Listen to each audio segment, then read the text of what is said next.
Welcome back to the Boneyard Podcast, everybody. This is your host, Jared Shafit, along with my good friend, Artemis Brower.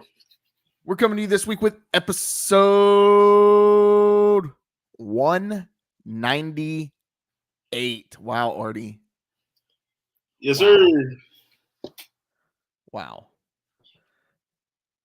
We've been doing this a long time now. We used to tell everybody, oh, yeah, we're a new podcast covering ECU athletics, yada, yada, yada. Not a new Can't podcast. say that no more.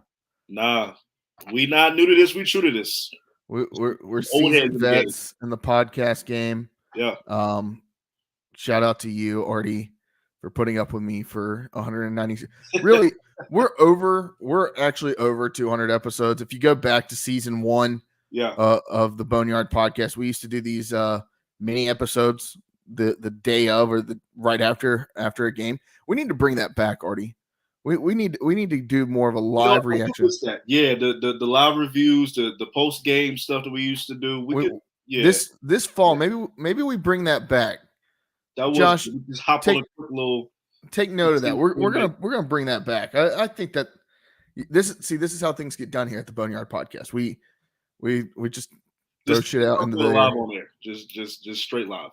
This is really just a Boneyard Podcast meeting. Cool, Artie. Well, we missed you last week. How you doing? I'm good, man. Good. I hate that I couldn't make it last week. I had to go down to Florida and see Pops. So family first. Had to go take care of that and go see the old man. He's doing well. It's good to go see him. So that was fun. But I'm doing well, man. Doing well. How about yourself? I'm doing good. I'm glad to hear Senior's doing good. Yeah. Does he mind being called Senior? No. Or does he prefer the first? No. My dad doesn't care. My dad doesn't care. My mom cares about stuff like that. My dad don't care about stuff. What does your mom probably prefers the first? Yeah, like she prefers the first, the second. Like she doesn't like when people call me Junior, right? Gotcha. It's the second. So she's real prim and proper like that. So like it can't be Artemis Jr. It's got to be Artemis the second. So do not want to upset. Don't upset Mama Mackle. I was gonna say Mama Michelle, but there you go. Yeah, don't upset her. She's a great lady. Great lady. Love her. All of what's that? All of 5'2". That's being generous. Yeah. But Artie, good to have you back. I'm doing good. Episode 198. Do you have a 98? Of course I have a 98.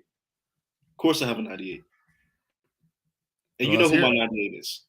You know who my 98 is. Absolute chalk. But I don't care. Because I'm going back to the city of Chicago. And I feel like you know where I'm going with this 98. But that is one Connor Bedard. Come on now. I gotta go Connor. I gotta go gift wrapped. Look, man, it's sitting there. Like it's literally it was a Steph Curry alley-oop. I gotta be Draymond and dunk it. Like I can't not take that. So that's my 98 for the week, Connor Bedard. He's just getting started. He's the young phenom. He's the next face of the NHL. He's the next Patrick Kane in Chicago. He's gonna get us at least one. I'm thinking multiple chips, but it's going to take a little while. It is going to take a little while. We had the scandal. We had that terrible scandal. We're not going to touch on that. Yeah, the terrible scandal that, didn't really cost the Blackhawks anything except for them getting the number 1 overall pick and that being a generational talent in Connor Bedard. No. I'm not saying that, it was political because, Chicago got the politics going on. I'm not saying that. But, hey, Chicago has a long history of getting things done when they're not supposed to get things done. So it is what it is. But I'll just say this: Connor Bedard, the next face of the league, and I think Chicago's going to get another good high draft. Yeah, I think they got the second or third overall pick this year. Yeah. A lot of people were really worried they were going to get the number 1 overall pick again. I believe San Jose ended up getting that. San Jose was absolute dog crap this year. And I love San Jose. I lived there for a year. Yeah. Went to plenty of Sharks games. What's that? So I'm sure San Jose is beautiful. Oh, it's a great town. It's a great town. Yeah. Just don't park near the SAP Center or whatever they call it now. Somebody broke into my car while I was at a Sharks Hurricanes game. Fun fact: I at that game, That was the day I was leaving to come home. I was leaving California for good. Just so happened the Hurricanes were playing that night. I was catching a red eye after the game. Hurricanes go up like 3-4-0. I'm talking the most crap ever. And people are booing me, whatever. Hey, it's all fun. Like, I wasn't being obnoxious, but I was having fun with it. Somebody threw a hot dog at me. In Jared's mind, he wasn't being obnoxious, but you probably were being way over the top in everybody else's mind. So somebody threw a hot dog at me. I deserved it.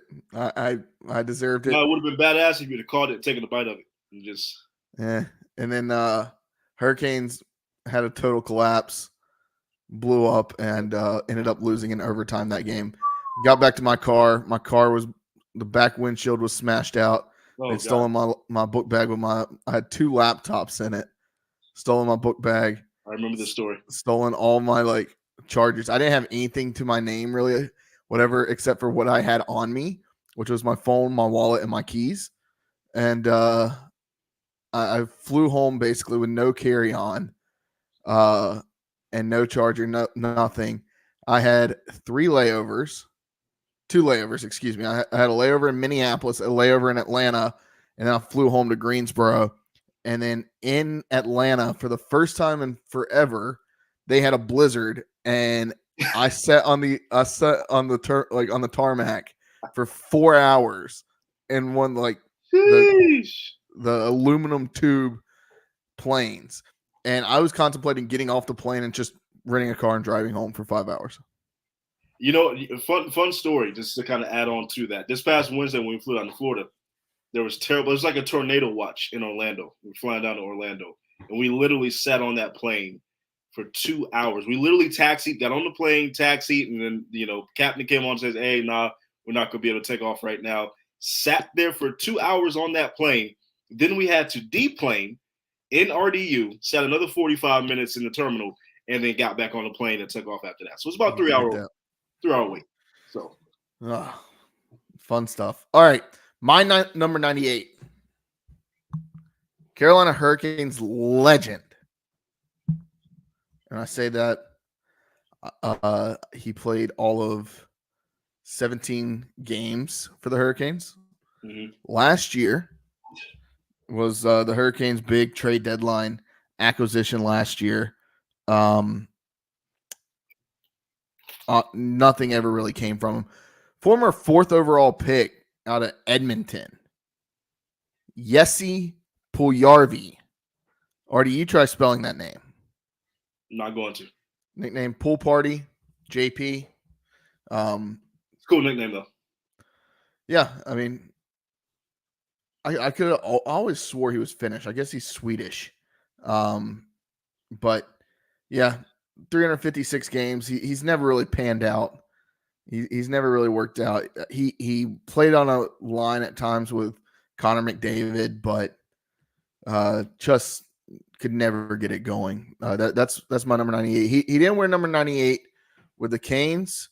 Wore the number 13 in Raleigh or in Carolina. Wore number 98 his first 3 years in the league with the Edmonton Oilers. Nice. So that is my number 98. All right. They got a game today, don't they? Something they do. Yeah, game 7 just about to start. Vancouver, okay, Edmonton. Yeah.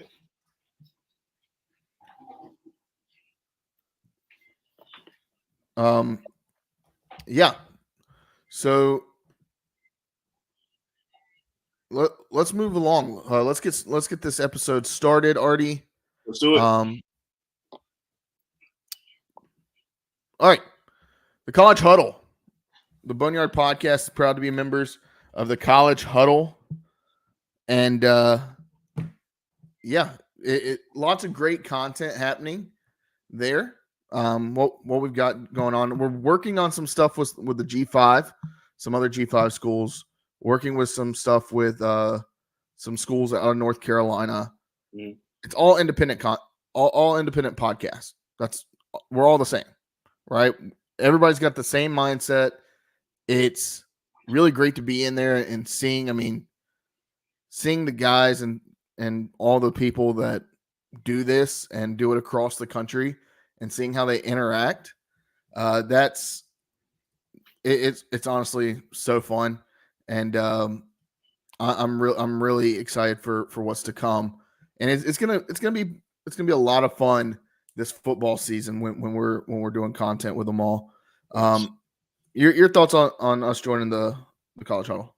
Yeah, I'm excited, man. Always moving up, trying to expand, trying to build our horizons out. So I'm definitely excited for that. Definitely excited for these collaborations. I think that's the most thing, and I'm most excited about is collab with some of these other podcasts, kind of get their different perspectives, how it is at their campus, with their schools, their alma maters, their fan base. So I'm just excited for that in general. Yeah, for sure. All right, Artie. This week we're going to talk all American Athletic Conference tournament. We're going to talk ECU baseball. Later on in the podcast, we're going to talk a little bit of the EA college football game that's coming out, but we got to talk about it later. But ECU sweeps Rice this past weekend, up to number 9 in the country. Last week we talked about, hey, the sky's not falling. You have the hot, cold, hot like theory, right? Like, right. You're hot, then you go on a cold streak, then you get scorching hot. Do you think that's what's about to happen with ECU? Yeah, I mean, look, I think that 5-game losing streak that we had, right? I really do think that was a blessing in disguise. Honestly, because maybe there's a situation where maybe feeling ourselves a little too much. Maybe what you laughing for? You laughing at something? Sorry, I'm laughing at Josh. What is Josh doing? What is that? A Snickers bar? Is that a Snickers bar? What you eating, Josh? I'm sorry. You gotta bring Josh in here now. It's a Reese's. I got a little Reese's. I don't know the way he ate it. I just sorry, caught my eye. Thanks, Josh. Anywho, I think that losing streak was a blessing in disguise, simply because it kind of gets you back on track, right? It kind of gets you refocused. It gets you kind of thinking, okay, like if we don't come out here and play our brand of baseball, we can lose on any given day to anybody, right? Maybe they got complacent. Maybe they're getting comfortable. End of the season, you're top 10. You kind of on a roll. Maybe that's kind of the thinking there, but that definitely got us on the right track to go into Rice and kind of sweep Rice the way we did, right? And so I think now we're kind of in the right headspace. I think, truthfully, we should run rampant in this conference tournament. If we're being honest, the AAC is not a great baseball conference right now, so this really should not be that difficult of a tournament for ECU. But I do think that losing streak kind of towards the end of the season definitely helped us just refocus, just get back on track. Yeah, for sure. And I think it's right, Artie. We haven't even mentioned we have a guest this week, none other than Ashley Cash from College Baseball Central coming on. Ashley, welcome to the Boneyard Podcast. How you doing, my friend? Oh, we can't hear you. We'll bring you on in just a second, but yeah, I mean, I think that like you said, I think it was a good time, and that's kind of what Josh and I talked about last week. Was every championship team and every championship caliber team has to go through some adversity along the way, right? You got to face some sort of adversity, and you see it so many times, especially in college sports. Maybe not so much in football, but in baseball specifically, a lot of teams that go on to win, they see a losing streak, or they have some tough times throughout the season. So that's something that I think it is important for ECU to kind of say, okay, we've been through that, we've been through our worst. Now we got to exceed our expectations day in and day out. Ashley, trying to bring you back in. You got us? Hello. Yep. Yeah, there we All go. Right. Thank you guys for having me. Absolutely, it's a pleasure. Yeah, the pleasure's all ours. Yeah, we were talking ECU baseball. We all know had that 5-game losing streak. I think Josh, our producer, had a good point last week. Like, hey, you could go 1-3 over 5 series or 1-2 over 5 series, and that's still comes out to be the 5 or 10-5 that Mm-hmm. they ended up being over that stretch, right? But it was just kind of poor timing, right, for ECU to kind of go through that stretch. What are your thoughts on how ECU's responded this past weekend and how it sets them up going into the conference tournament? Well, it's part of, and I know this has been said a lot, it's almost cliche at this point, but it's baseball. You're not gonna win every game. You're not gonna win every series. We had some really close losses in there. Like you said, it came at rather unfortunate time in the season, but I think they bounced back really well. It was a very strong series against Rice, and I think that'll set them up really well heading into the conference tournament. Yeah, for sure. And going in the conference tournament, ECU's the number 1 seed. I mean, we all expected that to be the case going into the year.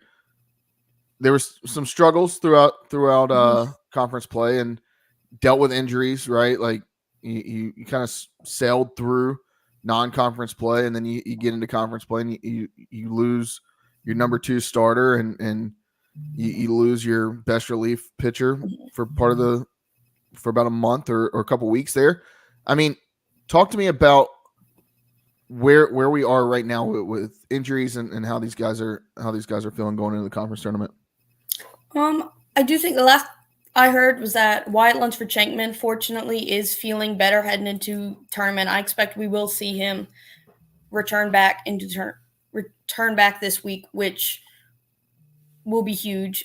But I also think our bullpen has, for the most part, really, really held up since Wyatt was out with injury. We've had some really good outings. Danny Beal was excellent in that game, in that second game on Saturday. So I think once we get him back, the bullpen is really just I think it's gonna be very solid. Not sure quite yet where we're standing on with Zach Root, but it will be really nice. I think it will be a strong bump to that bullpen to get Wyatt back. Yeah. Actually, I do want to ask you this because, I mean, yes, we had the hiccup at the end of the season, right? And we still swept Rice to end it. But this team still won 40 games, right? Still top 10 nationally, still an absolute great team. So, like, where do you rank this team kind of from where they are right now, maybe potential compared to some of the other great ECU teams for the last, recent years? I definitely think it's almost hard to compare within the past couple years. I think this team seems to be stronger altogether necessarily than we were in the past couple years. Obviously 2022, we had that, you almost could call it a magical run with that 20-plus game winning streak and then just tragically losing that super the way it did. But I feel like this year the pitching is just a lot more solid altogether. The offense is kind of coming together in ways that it seemed to struggle to do last year, especially in, away games, neutral site games, midweek games. So I think this is one of the stronger ECU squads we've had the last few years. I really do. Yeah, I would agree with that. I think all around this is a battle-tested team, and they know how to battle. And my worry is that it seems like at times that this team has kind of struggled to maybe find a hit right at the right time, and that's baseball, right? Like that's you got to have those timely hits and timely outs, and sometimes it seems like that clutch hit isn't there, but when you're blowing teams out and run rolling them, right? Like you don't necessarily need that clutch hit. So that would be maybe my one thing, but you've still had guys come up in the clutch all season long. I want to kind of shift gears a little bit, talking about the American Conference Tournament. Is there a team that, I mean, we all know ECU's number 1 and they're the number 1 seed, number 9 in the country, right?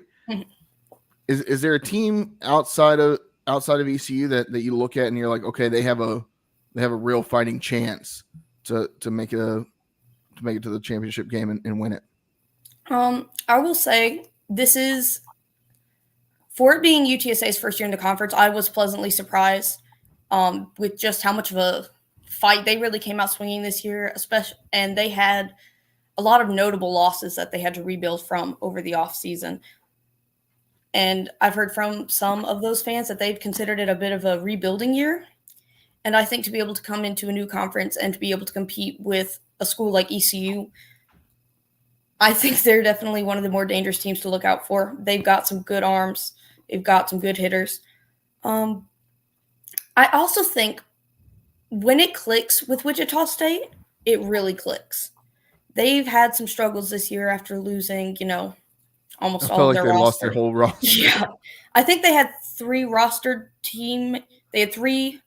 players on the roster at one point over the offseason.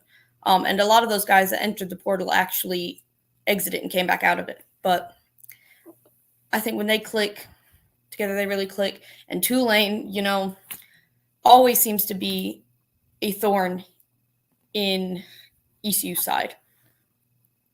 Like, they've just been that for a few years now. Yeah. Wichita State and UTSA are the two that kind of scare me, and kind of the not necessarily. I wouldn't call them dark horses, but like those are two teams that I really don't want to see in the conference championship. Oh yeah, they've all got Wichita State. I think at one point, especially at one point this year, I would have said had maybe one of the best pitching staffs below ours. Ran into some troubles, down the stretch, which is part of baseball. But when they're firing, they're going. Caden Favors he's a pretty good Friday night guy, as far as they go. Obviously, Tommy Lepore just was awarded Newcomer of the Year. They've got some arms. I think they're dangerous. It really depends on which version of Wichita State you're going to get. Like, are they going to be firing together or not? But yeah, for sure. And just kind of looking at the bottom end of the conference here, or in the conference tournament, it's not good. Looking at some teams like a Charlotte or Florida Atlantic. What can you tell me about those programs? Just is there any chance that they sneak through? I think there's definitely a chance, maybe more so with Florida Atlantic than with Charlotte.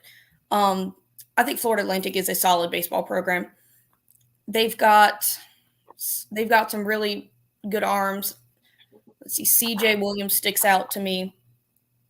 They've got some guys who, when they're locked in, they can absolutely shut you down. Charlotte has some really good relievers, but they kind of ran into the issue where their relievers were almost more efficient than their starters were.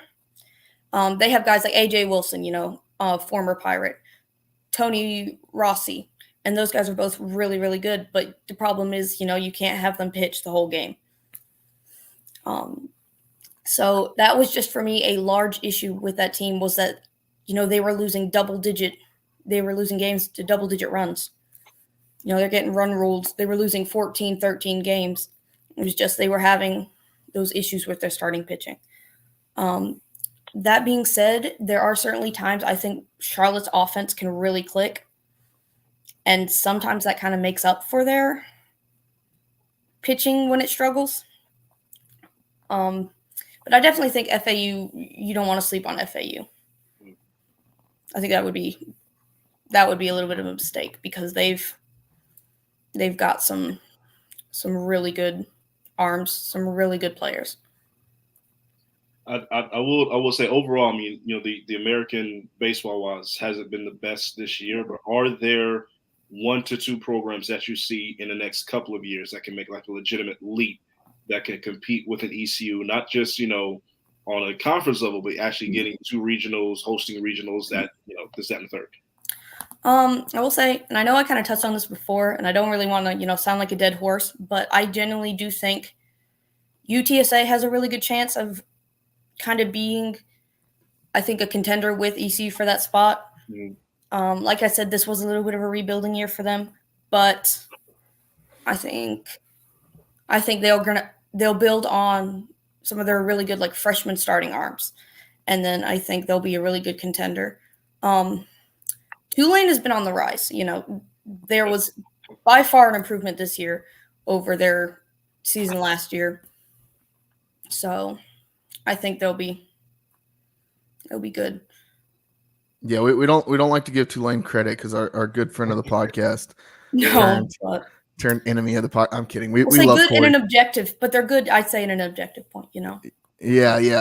I'm talking trash about Corey Glore. Corey Glore's a longtime friend of the podcast. Yes. Been with us for a long time. Right. Well, we ride with Corey Glore here at the Boneyard Podcast. Let me ask you kind of a little more fun, right? Like who's one team or what's the one team that you just maybe they're not the best in the conference, but what's one team that you love to watch outside of ECU? And it doesn't even have to be just in the American. I'm sure you watch. Oh, it seems like you watch a ton of college baseball just from watching your tweets. Yeah. I'd say within the conference, I guess this is no secret, but I actually think USF was plenty of fun to watch. It was a little bit bummed that we don't get to see them in the conference tournament this year, but that's I'm not. It always seems like they have our number in the conference tournament. Yeah, they've got some really good guys. Drew Brutcher, Bobby Bozer are some ball players. They are so good. They're just fun to watch. Your thoughts on them letting their head coach go today? I think I've been seeing a lot of USF fans that have been kind of calling for this move. He had already kind of made a little bit of a transitional role to kind of more of the pitching side of things, if I remember correctly, which honestly was kind of where they struggled some this season. Like I said, they have guys like Bozer and Brutcher that'll hit the ball that can score you some runs, but there were just some times where their pitching just didn't quite seem to shake out the way that they wanted it to. So I think myself and some other people kind of saw it was coming, if not this season, then within the next year or so. But I do think that he is a pretty solid baseball coach, and I think that he will find success somewhere else. Just kind of seems like maybe USF wasn't the fit. It's kind of the impression that I was getting. For sure. And kind of a little more fun. I want to take a chance to talk about the Florida Atlantic uniforms. Will we see those? Do you think we'll see those in Clearwater this week? I hope not. No. As far as I apparently seem to have some unpopular opinions as far as a lot of baseball jerseys go within our conference. We got time. Let's hear them. Hottest take. I actually think Tulane's uniforms are really clean. They're very retro. Maybe not the black jersey so much, but the blue and the green and the retro white. I actually think those are really clean. Okay. USF's black and neon green uniforms are interesting. And I remember, I think they wore those. They might have worn those the whole series against us. I know they wore them for 2 or 3 games. They're not my favorite. FAUs are certainly interesting. They're the ones with the stripe that are kind of right down the middle. What is it? And I feel like they wear that uniform every home game.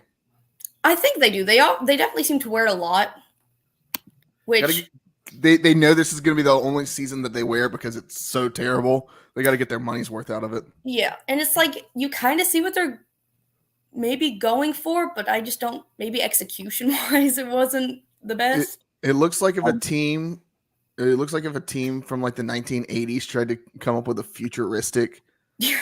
I see what you guys are talking about. I'm looking at. I had to Google these. And I'm like, oh, okay. Oh, really? I see what they're talking about now. Yeah, and there's they have a couple other ones I think that are kind of iffy, but definitely the stripe ones are they're the first ones that come to mind for me. I'll say going back to what was it? The MVP, was it MVP baseball? The college baseball game back in 2005.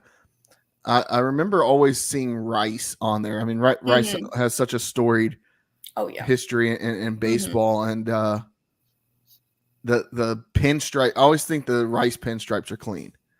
I actually rather like Rice's uniforms. I actually kind of liked the ones they wore this past weekend. Like, they weren't necessarily anything like, I don't want to say anything special, but like, they weren't the most unique, but I thought that they worked. I thought they were, relatively clean. And I do actually hope, I'm kind of taking a left turn here, but I do actually hope that Rice does kind of get back into a little bit of its former glory in the next couple of years, because, they've had a rough, for the better part of the last decade or so, I want to say they are not quite what they used to be, but I do think that when they get back up to, how they were playing in the early 2000s, I think it'll be really good for the conference. Yeah, for sure. And they were kind of the name that stood out when the teams that joined the American joined this year, right? And everybody was like, "Oh, Rice, what's up with Rice?" I mean, they have the academics, but I immediately went to, okay, yeah, they've got history in baseball, it would be a lot better for the conference if they can figure it out, and I hope they do. I hope that we can get back to having the Memphises of the world and the Rices and the USFs. I mean, the fact that USF and Memphis aren't in the conference tournament this year is honestly astonishing. I will say, just because they've had such good runs here over the last 5-10 years. I will say, it was Memphis, they just kind of changed their head coach. And apparently, I don't know if you guys saw this, but apparently I saw this the other day when Matt Reiser agreed to become the head coach of Memphis. He was under the impression that all teams in the conference would make it to the conference tournament. I saw that. I did see that. Yeah, and I just thought that was a little bit interesting. But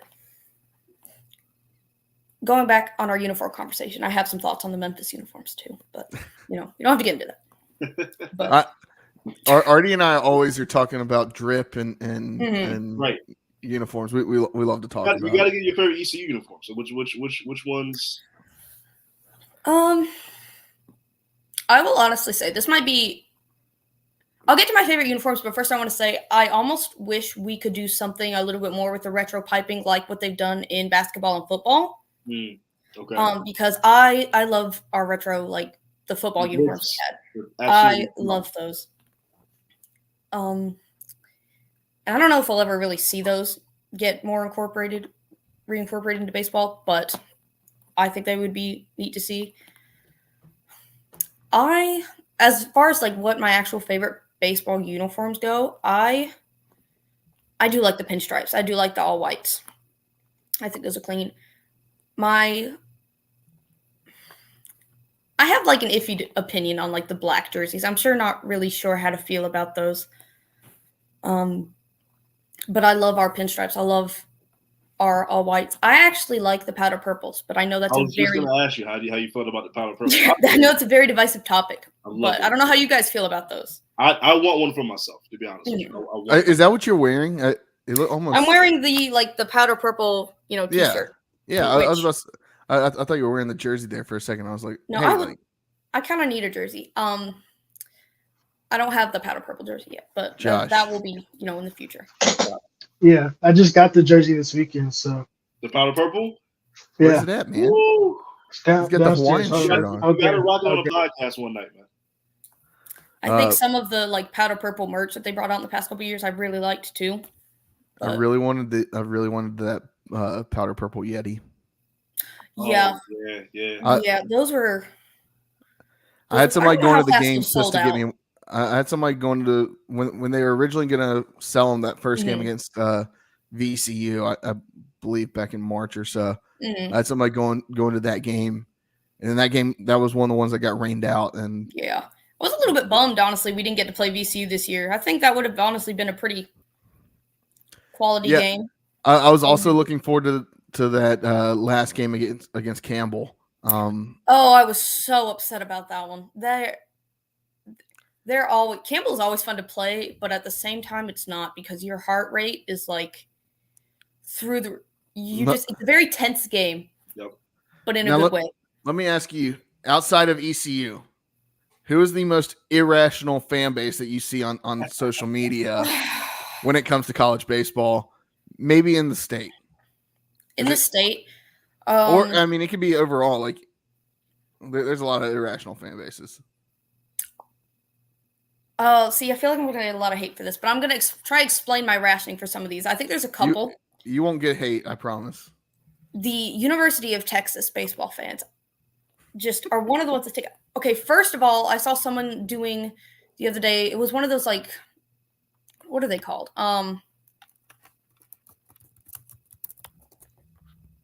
Where you boil the seafood. Oh, like a London. They did that, and it was like, I wouldn't serve it to my dog. Yeah, it looked unseasoned. It looked unseasoned, Ugh. but also just the Texas Regional. Back when I was actually like working a lot more of these events, the fans were very unhappy that we did not let them sing their school song. Yeah. And that the megaphone people had megaphones that kind of like went out onto the field. Mm. Like, not even like, in the field of play, but they went out onto the field. They weren't very happy about that. We just they actually, still, neither were the Coastal Carolina people, if I really think about it. They weren't much better. The Texas fans every once in a while will still show up in our mentions. I'm like, what are you doing? Like, that was 2 years ago. Like I'm done thinking about you. They still think about us. Yeah. If we're going North Carolina fans, I try to have. There's very few college. I don't really hate a college baseball team, just because I'll hate Major League Baseball teams. Who do you hate? I'm not an Astros fan. I mean, is anybody? Nobody likes the Astros, but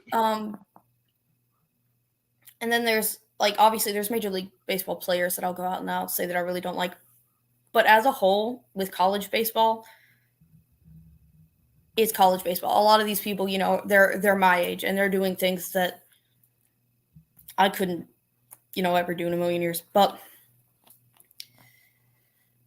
there are certain negative opinions. I've had so many negative experiences with NC State fans. Damn right.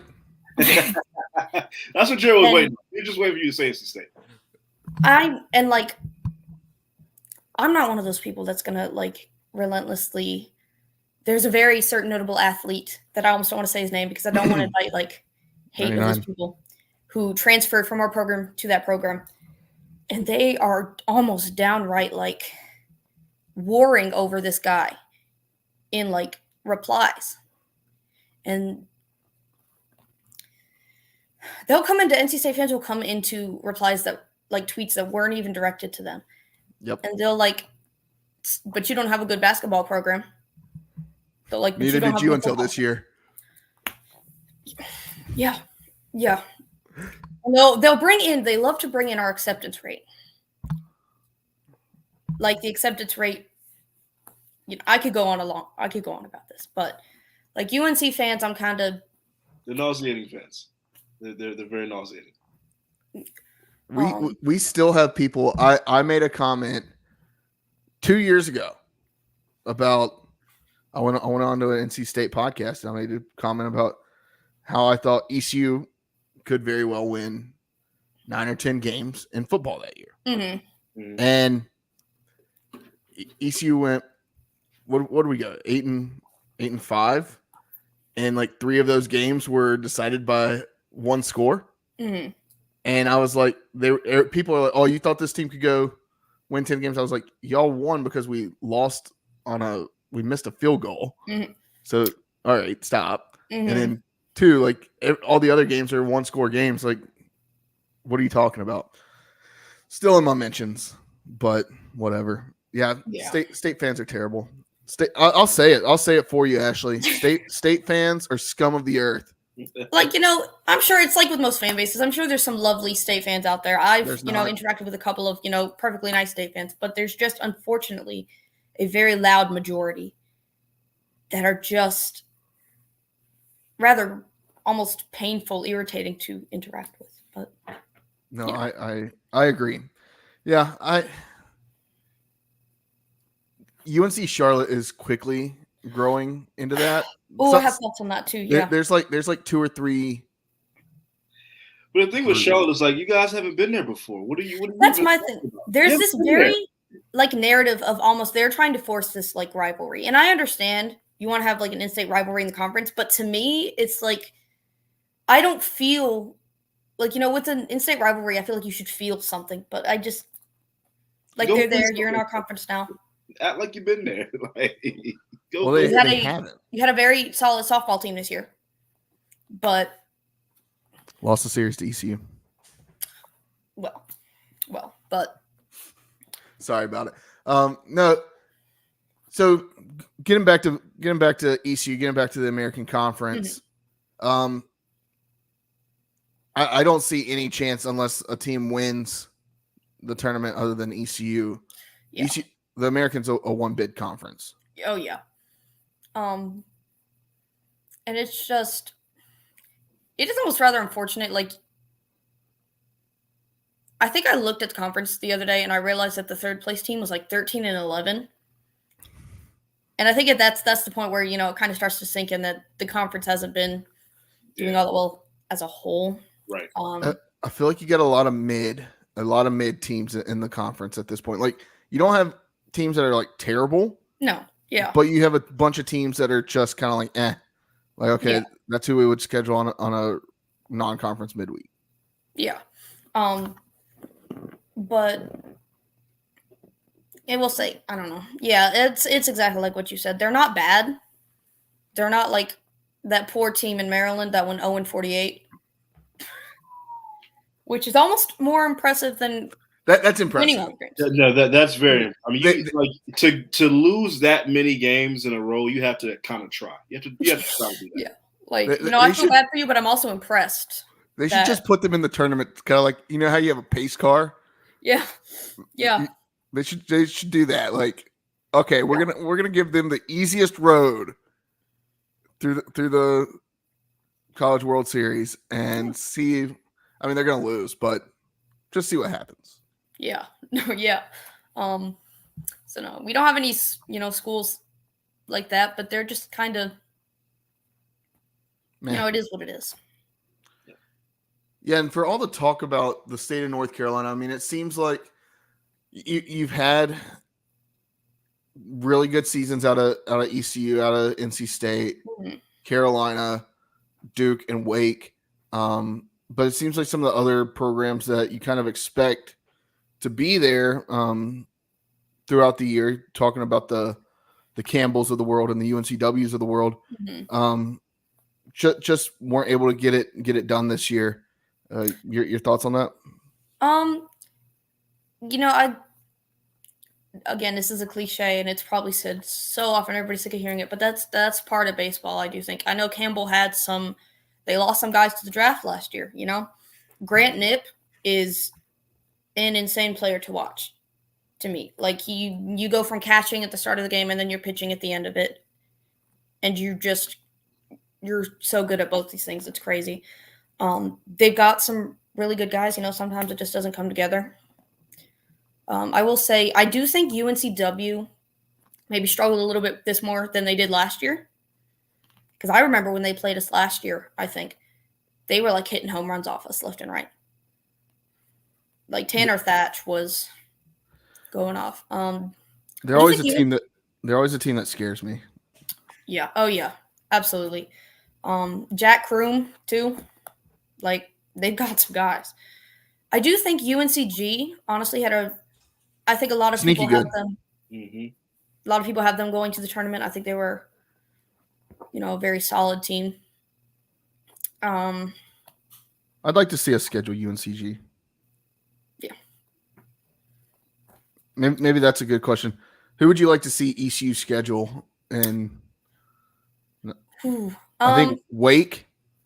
Oh yes, absolutely. I know this was brought up a couple of years ago during the 2022 World Series, and I know the logistics of it may not necessarily make sense, but I still think it would be fun to see a Texas A&M home and home series because the environments at both schools are so like crazy and fun, and the fan bases are they're both so passionate. I think it would be fun. I think I would love to. Again, the logistics of this don't really work out, and I'm not sure how like close of a game necessarily it might be, but I think it would be fun to see us play App State sometimes. Would love to play Wake. I think that is Clemson. Oh yeah. Oh, absolutely. I think we should play Clemson, especially like with Godwin and Barrett having the relationship that they have.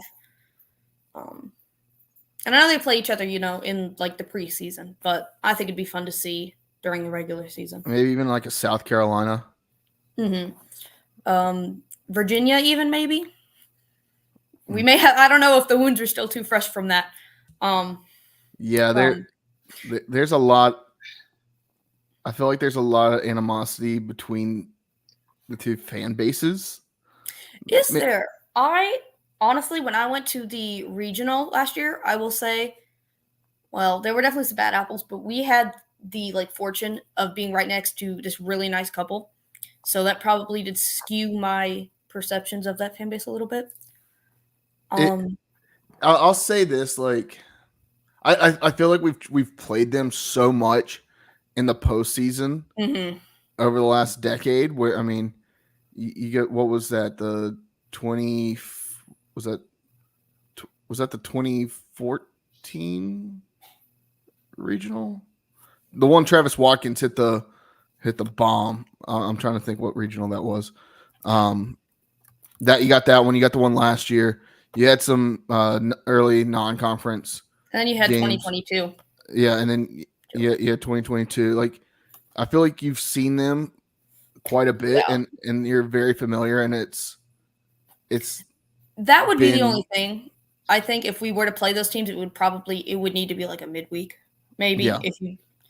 But I do think, especially, there's just teams, in North Carolina, South Carolina, that I definitely think we should probably. I'm still waiting.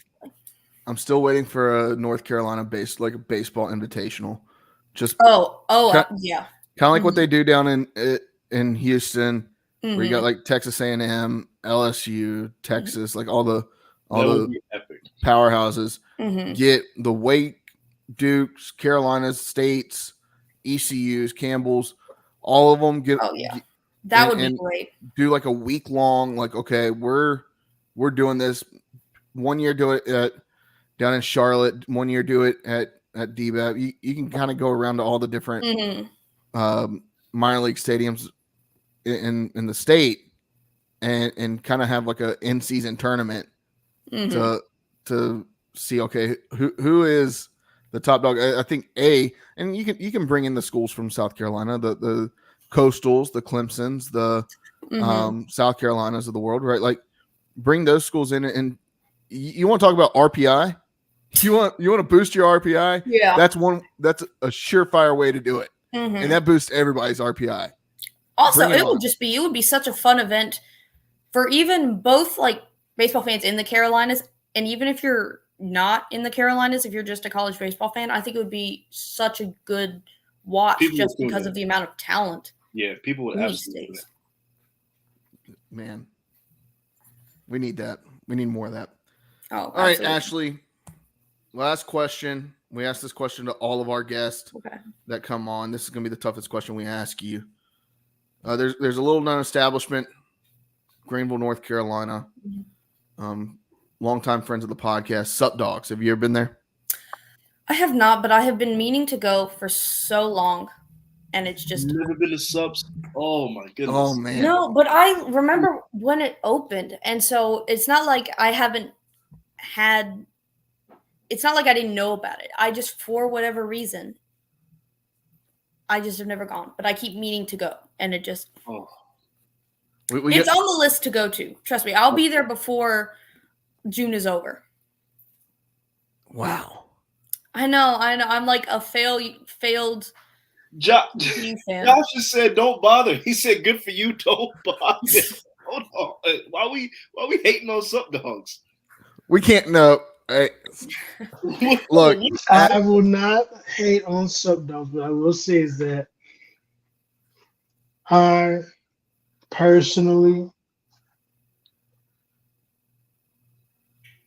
go back to eating your Reese's. I don't.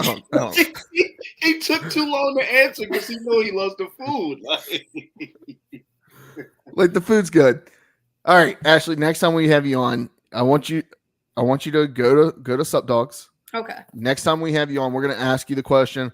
The question is, what is your Sup Dogs order? We're going to ask you, what did you get at Sup Dogs? Maybe go whenever you get a chance. Go, shoot us a DM. That way we know. But I want you to give us your honest review, kind of like a food review. Mm-hmm. And all right, so then what is your typical like? What are you getting at the concession stand in Clark LeClaire? My go-to drink is usually a Pepsi, and it's kind of become superstition at this point. Like if we're getting to a point where we're maybe down or whatever in the game, then I'll be like, I got to go get a Pepsi. Usually I kind of just stick with a pretzel just because I don't like leaving the game for that long, I guess. But I like our chicken tenders. Chicken tenders. I was always 2 slices of Papa John's pizza. I don't know if they still have that. The 2 slices of Papa John's pizza. 2 slices, but last time I checked, the price was $8 for 1 slice, and that wasn't really something I could get behind. $8 for a slice. That's what it was last time I checked. Don't necessarily quote me on that, but that's just I couldn't really get behind that. Josh, put that in the notes to talk about in one of our upcoming interviews. $8 for a beer is still like, oh my goodness, $8 for a pizza. Yeah, Jesus. I'm not going to sit here in this economy.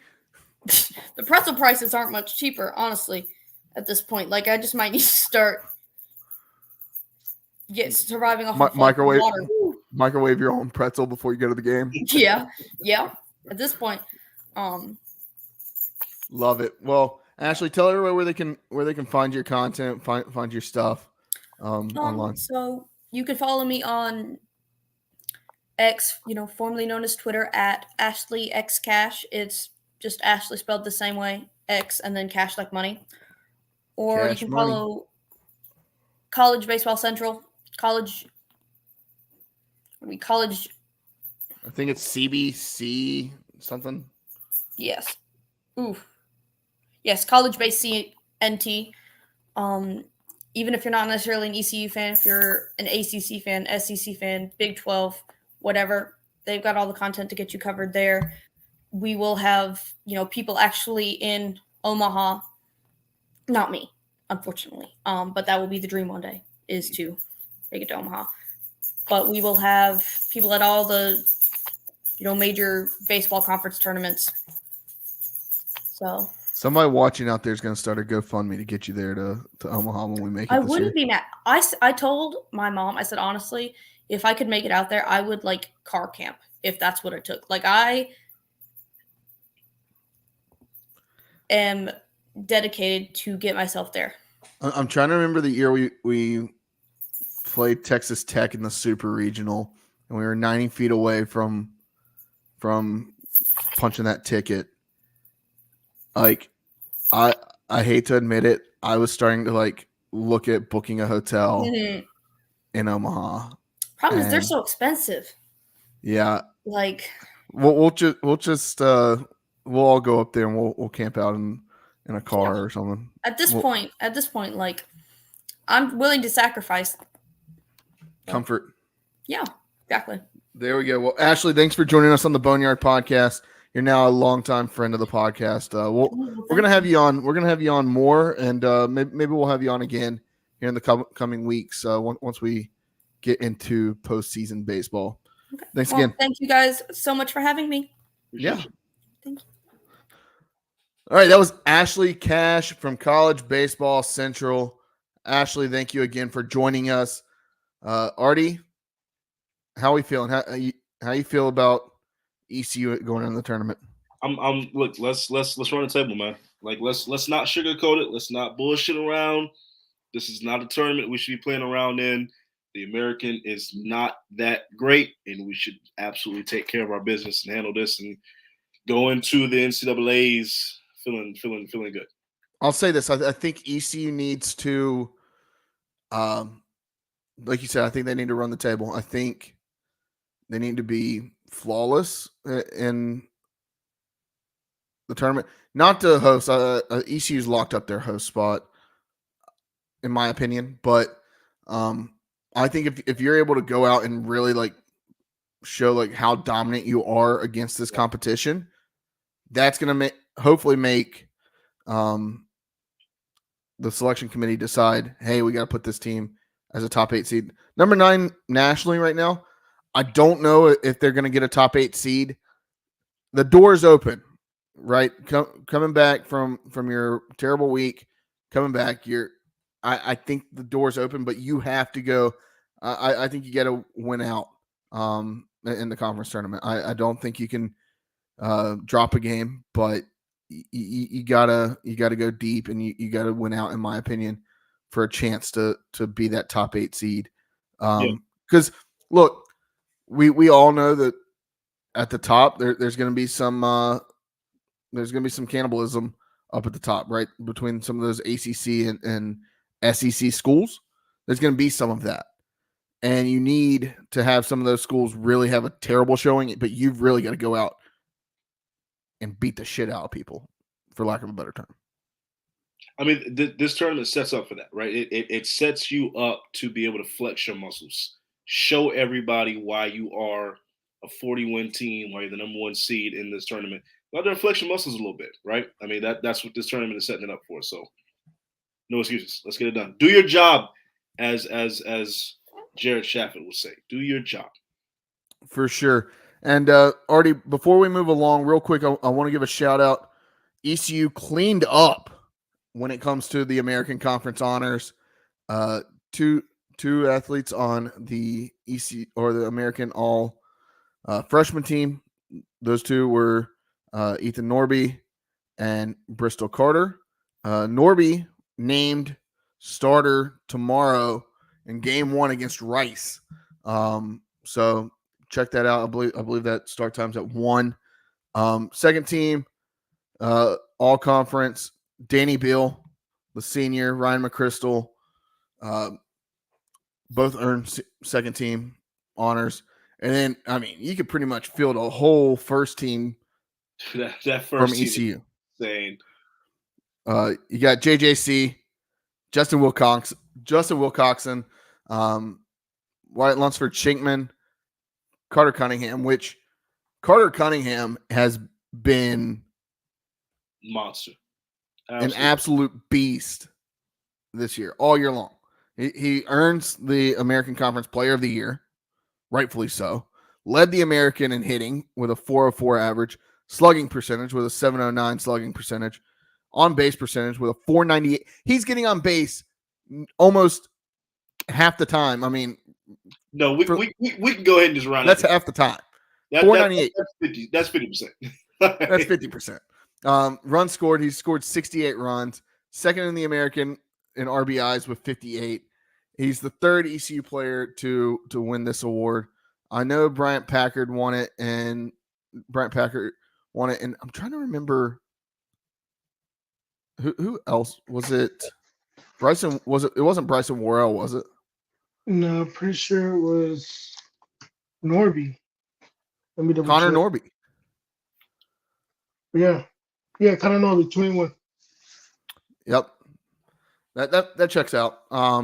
Then you got Trey Savage, pitcher of the year, led the American in ERA with a 2.09 ERA, 11 wins, 139 strikeouts. You know how hard it is to strike out 139 batters in college baseball? Yeah. That's tough. We all remember the combined no-hitter earlier in the year. And then Riley Johnson, the outfielder, defensive player of the year. I mean, some of the plays he's made out there in the outfield. especially battling through some of the injuries he's had to deal with all year long. Absolutely insane. He's doing this, and he's making the hard plays look routine on a nightly basis. Yeah. Riley Johnson is a stud out there. He's the first part to win the Defensive Player of the Year. Played in 53 games, had 115 putouts without an error, has total 244 catches in the outfield with no errors. And then, of course, none other than Coach of the Year, Cliff Godwin, 5th time winning this award, 4th in the last 5 years. Five time. Like, as my man Booker T would say. Just do the yeah. Yeah. I mean, cleaned up. Absolutely cleaned up. Gotta love it. Man, I feel like this is the year. Bro, it's always the year, Jared. It's always the year. I just feel like it's gonna happen. We're not gonna go down this road. All right. It's always the year. This is an excellent team. We just got to get over the hump. It's going to be the same next year. It's going to be the same the year after that. But it's got to happen. We just got to get over that hump. And we've had 10 teams in the past we felt this way about. So it's fitting because Cliff Godwin, the last 4 years, 5 years, he said the same thing every time. Look, like we're beating the damn door. Which is eventually we're gonna knock it down. We're taking a baseball bat to the door. We got to knock that thing down. We got to kick it wide open. Rod Brindamore said the same thing about the Carolina Hurricanes this past, like I think he said that today or yesterday in his press conference. Look, it's gonna happen, and when it does, the floodgates are gonna open, and a sea of purple and gold are gonna make it to Omaha. And I'm telling you, watch out for the Jello shot record at that bar in Omaha because ECU is coming, and it's gonna happen. It's gonna happen soon. And every year, this is honestly already my favorite week, one of my favorite weeks of the year, because you're going into Memorial Day weekend. It's a long weekend, right? Like. Not gonna lie, there's a personal thing that happens this week every year when this tournament's going on that I enjoy, but there's I turn the game on my extra monitor and I watch it while I'm working, just like I do conference basketball tournament. I do the same thing for baseball, and I watch it throughout the day, watching all the games. And the storylines through the conference tournament are always so fun. Let's go get us a chip. How about that? All right, Artie, real quick, let's talk a little bit about this football game coming out. EA Sports, that trailer had me feeling some type of way. I mean, it gave me goosebumps. I'm ready. I'm ready for my road to glory. I'm ready to go to the college football playoff, take ECU, build that dynasty. Dynasty, baby. I can't wait for dynasty mode again. Oh, I can't wait. I'm going to love it. We need to have a Boneyard Podcast like league. We should get that going. We could probably have a lot of people in there too. We should absolutely get that going. Absolutely. I've got to get my gaming system, but it's on deck. It's coming. I've decided I think I'm gonna go in the next week or so and get myself a PlayStation 5 and I mean this is literally the premier game of my childhood. I played a lot of games growing up. I loved a lot of games. This was the game I spent the most hours playing. This one. Playing the college football game, the NCAA 14, whatever, like playing it, and I'd play it all the time. Like in the dorm, I played it all the time in my apartment in college, like just firing it up when you got home, and not just something about it, like playing it on a Wednesday, Thursday night, like, okay, we're ready for this game this weekend. But the beauty of it now is like with today's graphics, it's just gonna make it so much better. Like playing in Dowdy with today's graphics, my goodness. I still remember like every time you'd play in Dowdy Ficklin Stadium, like welcome to Dowdy Ficklin Stadium in Greenville, North Carolina, on the banks of the Tar River. Like, just gets me fired up. God, I'm ready. And we're gonna win a national championship with East Carolina football. We're gonna take East Carolina. We're gonna take them to the promised land. All the glory will be in Greenville, North Carolina, with the Boneyard Podcast. Are you only doing Dynasty with ECU? I mean, I might throw something out there with like a. See, here's my take. Mm-hmm. If you do a Dynasty and you pick like a blue blood program, yeah, I see that's where I was going with that. I can't do, and I'm a big Michigan guy, but I would never do Dynasty with Michigan. I would never do Dynasty with, like, it's got to be like. I did one. I think I did one with like Buffalo. Yeah, like I'm doing some random Akron, some random Fresno State. Like, we're just gonna run it. Just a random. We're gonna take Coastal Carolina. Yeah. Georgia State. So, might do like a Tennessee or something like that, just because I got